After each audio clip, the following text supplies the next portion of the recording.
is a testimony? This is a question that seems to go unnoticed at times. What is a testimony? You see, we are stories. In fact, we are living stories. And we hear these stories not just through spoken word, as in now, but also through song. That's why I picked that song. Our stories are shaped by our experiences of the divine.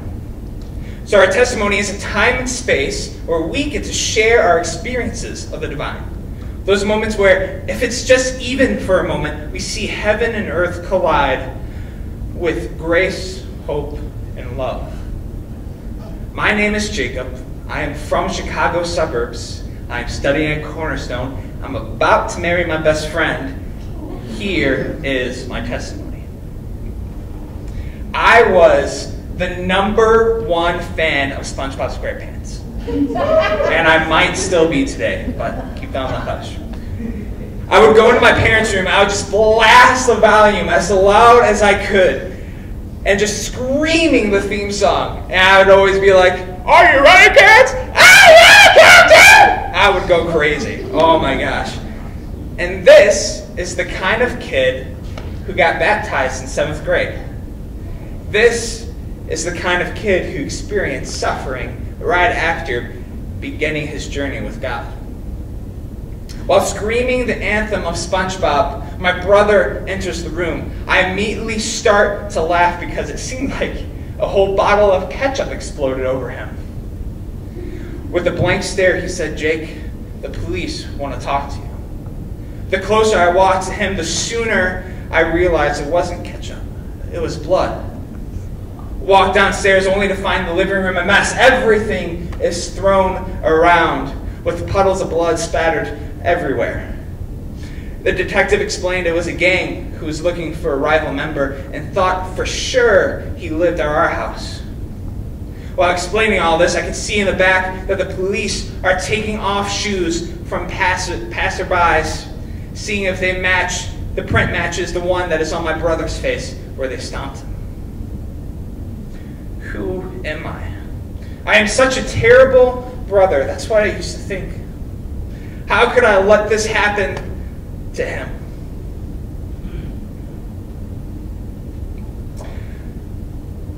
After 3 weeks, after I got baptized, I'm on my hands and knees with a bucket full of water, trying to clean up all the blood before my family gets home.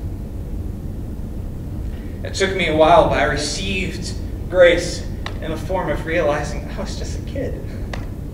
A kid who wasn't equipped or mature enough to handle that kind of situation.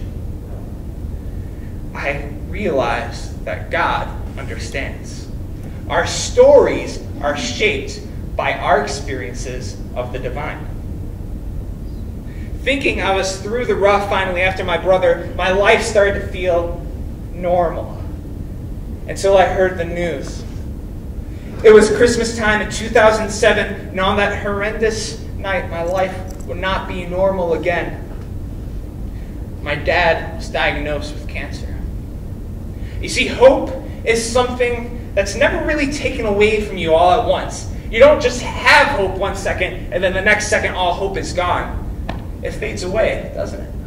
It fades away into the background as the more and more you realize that the pain that you're in. And here's how my hope faded. December 11th, 2007. My dad is diagnosed with stage 4 lung cancer. Doctors say there is a 90% chance that he will die in the next 8 months. My response, what? December 12th, 2007, next day after Dad is diagnosed, went to youth group and led worship with a smile. My response, maybe there's hope. I mean, he's my Superman, isn't he? December 31st, 2007, Dad starts chemo treatments right away. Maybe the chemo can heal him. My response, hope is building within me. January 24th, 2008, starting to see the effects of chemo, hair is starting to fall out. My response, hope is still there. April 8th, 2008, the cancer and chemo has stole his hair, ability to walk, and ability to even control his bowel movements. It's taking every single part of his dignity left. My response, hope is fading. Maybe he won't make it. August 10th, 2008, it's my birthday. Go to visit him in the hospital, and as I'm rushing closer and closer to his room, the excitement grows of a little boy who gets to spend the entire day with his dad.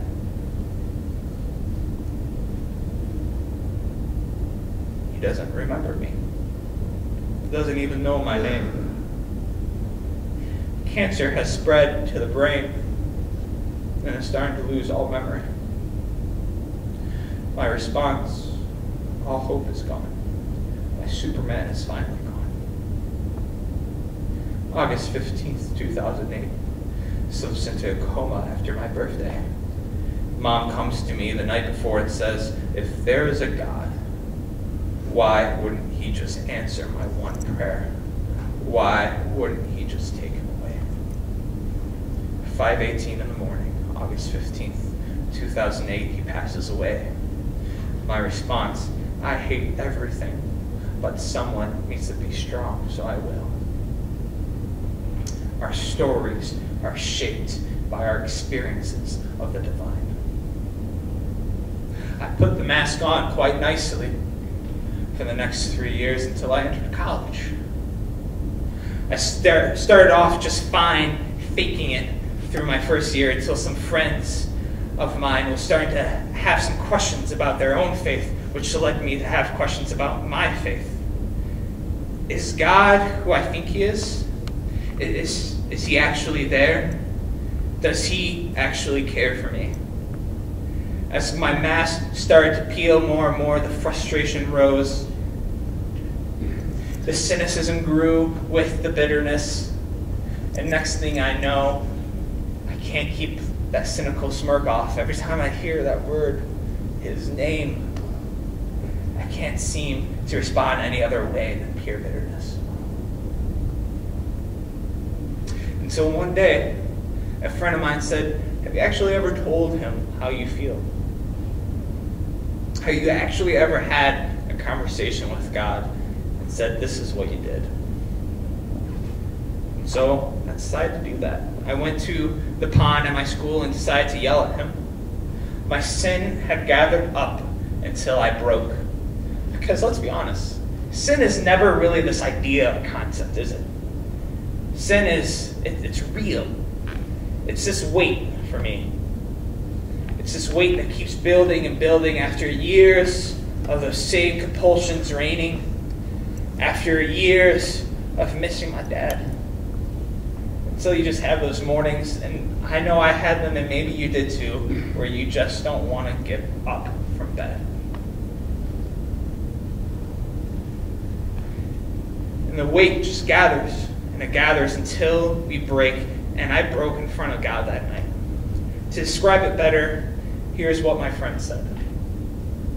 Our tendency in the midst of suffering is to turn on God, to get angry and bitter, and shake our fist at the sky and say, God, you don't know what it's like. You don't understand.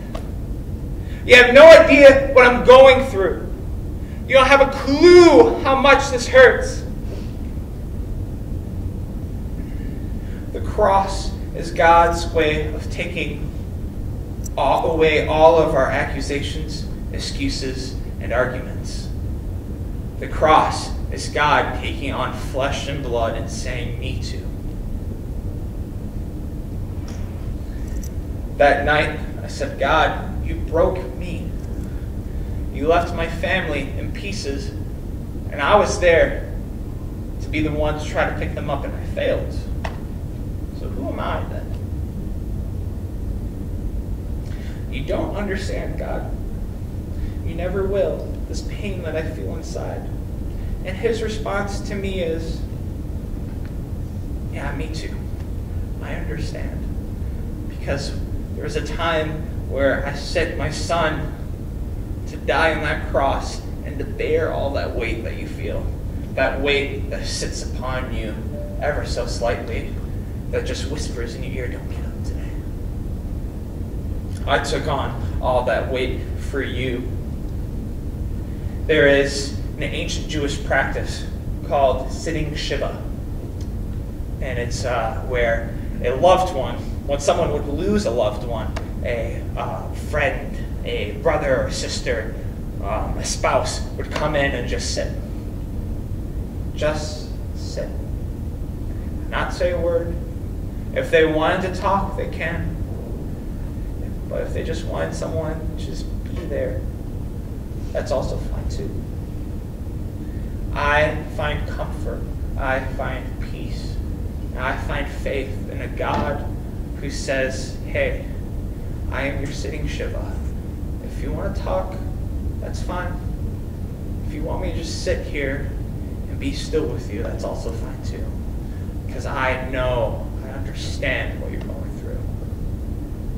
Our stories are shaped by our experiences of the divine. And this is my testimony. Thank you.